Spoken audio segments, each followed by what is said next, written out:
Hola, a continuación vamos a discutir el tema de síndrome de Cushing, cómo se define, cuáles son las causas más comunes de síndrome de Cushing, cuándo voy a pensar en un síndrome de Cushing, así como cuáles son los estudios iniciales y de confirmación para establecer este diagnóstico, así como el tratamiento específico para cada una de las causas. ¿Cómo vamos a definir síndrome de Cushing? Ojo, lo primero y muy importante es que definamos cuál es la diferencia entre enfermedad de Cushing y síndrome de Cushing. El síndrome de Cushing es una causa en general de hipercortisolismo, es decir, no estoy denotando una causa específica. Cualquier condición que eleve cortisol va a denominarse o va a formar parte del síndrome de Cushing.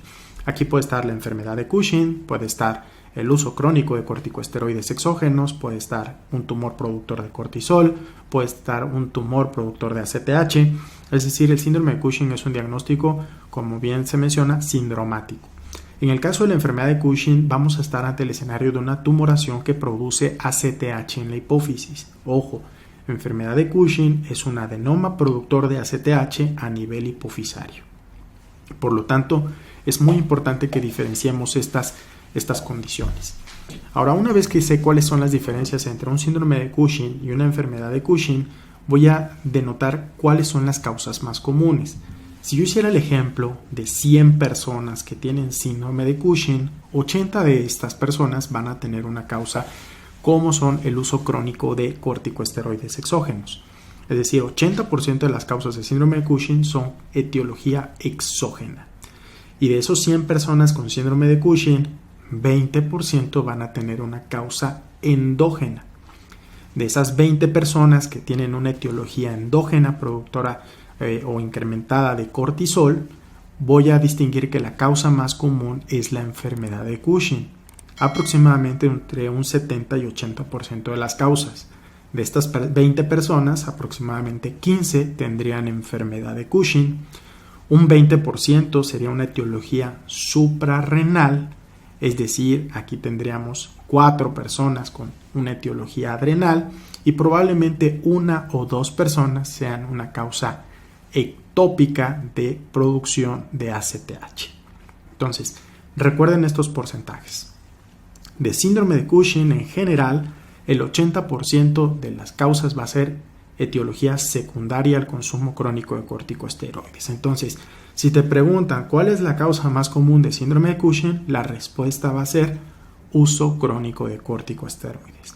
Si la pregunta es específica y te menciona cuál es la causa más común de síndrome de Cushing endógeno, entonces la respuesta será enfermedad de Cushing, porque esta representa el 70-80% de las causas endógenas de hipercortisolismo.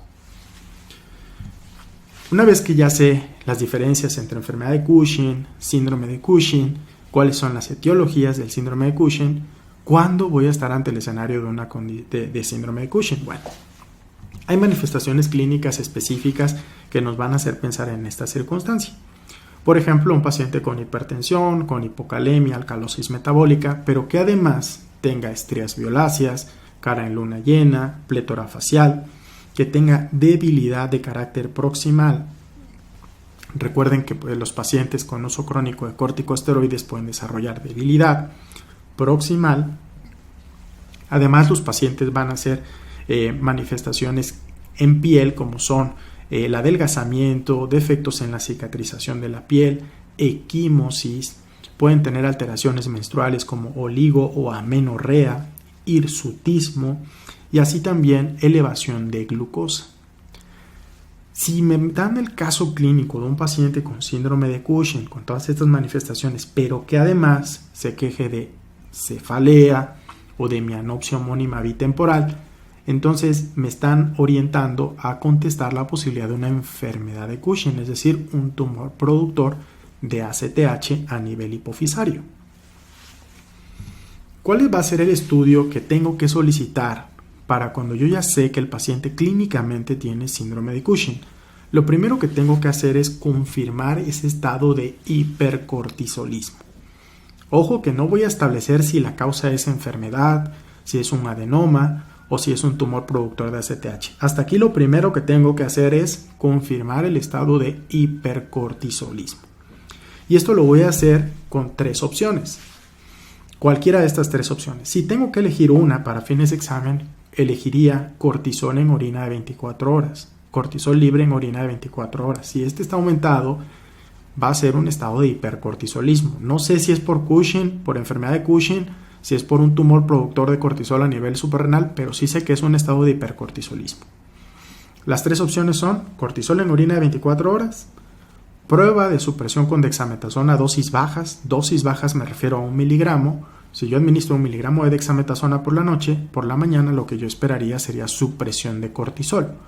Si ese cortisol en AM está persistentemente elevado, sugiere hipercortisolismo. O si el cortisol en saliva a las 11 de la noche se encuentra aumentado, también va a sugerir un estado de hipercortisolismo. En el sentido muy estricto requerimos al menos 2 de estas pruebas alteradas para confirmar el estado de hipercortisolismo. Sin embargo, cualquiera de estas 3 nos va a sugerir hipercortisolismo.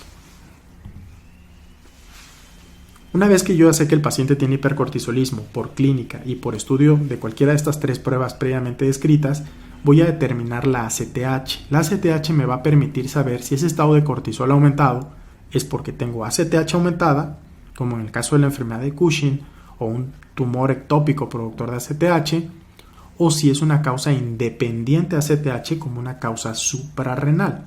Entonces, si yo determino las cifras de ACTH y el paciente tiene ACTH muy suprimida, quiere decir que el problema no está ni en la hipófisis ni un tumor productor de ACTH. El problema está en la glándula suprarrenal. Ese cortisol aumentado va a ser independiente de ACTH. La causa está a nivel de la glándula suprarrenal y el estudio de imagen más apropiado va a ser o bien una tomografía o una resonancia magnética con cortes suprarrenales. Si el paciente tiene una ACTH francamente elevada con un valor de más de 15, pues entonces tengo una causa clara de por qué tiene cortisol aumentado, y esto es porque tiene ACTH aumentado. Quiere decir que ese estado de hipercortisolismo es dependiente de ACTH. Y aquí mi posibilidad diagnóstica es que sea un tumor hipofisiario productor de ACTH o una causa ectópica productora de ACTH. Si el paciente tiene un valor intermedio entre 5 y 15, lo denominamos zona gris, y ahí es donde generalmente hacemos una prueba de estimulación con CRH o corticotropina.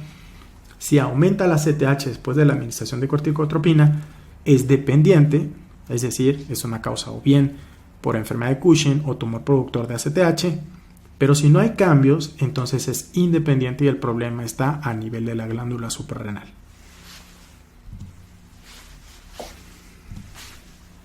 En los casos de pacientes que tienen cortisol aumentado, dependiente de la elevación de ACTH, voy a hacer una prueba de supresión con dexametasona a dosis altas, es decir, 8 miligramos. Ojo, para escrutinio de hipercortisolismo era con 1 miligramo. Para confirmar la etiología es con dosis altas, 8 miligramos. ¿Qué pasa? Si suprime, entonces voy a sospechar en una enfermedad de Cushing y el estudio que tengo que solicitar es una resonancia magnética de hipófisis. Si en la resonancia magnética veo una tumoración, un macroadenoma, un microadenoma hipofisario, entonces es una enfermedad de Cushing. En el caso de que tenga cortisol aumentado, ACTH aumentada, suprima con la prueba de 8 miligramos con dexa, pero no vea nada en la resonancia magnética, entonces es cuando voy a hacer estudios más sofisticados como el cateterismo de senos petrosos para confirmar si es enfermedad de Cushing o si es una condición ectópica.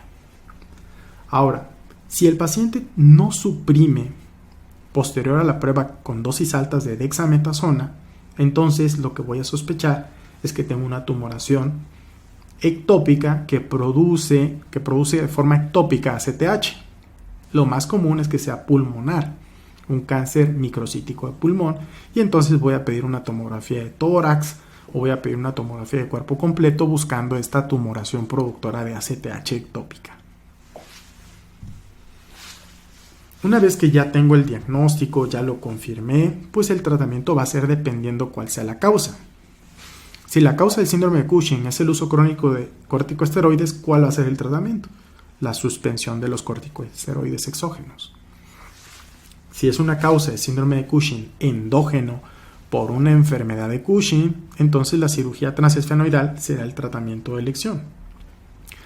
Si tenemos un caso de un paciente con hipercortisolismo independiente de ACTH, es decir, tiene ACTH menor a 5, entonces voy a sospechar que el problema está a nivel de la glándula suprarrenal, y si es un adenoma suprarrenal, el tratamiento va a ser con adrenalectomía. Si es un carcinoma suprarrenal, va a ser con adrenalectomía. En el caso de una tumoración ectópica productora de ACTH, entonces lo que voy a hacer es resecar el tumor primario. Recuerden que la causa más común va a ser el carcinoma microcítico pulmonar. Y si el paciente no es candidato a cirugía o es de alto riesgo quirúrgico, puedo considerar el tratamiento médico bloqueando la esteroidogénesis con fármacos como el etomidato, ketoconazol o metirapona. Con esto damos por terminado el tema de síndrome de Cushing.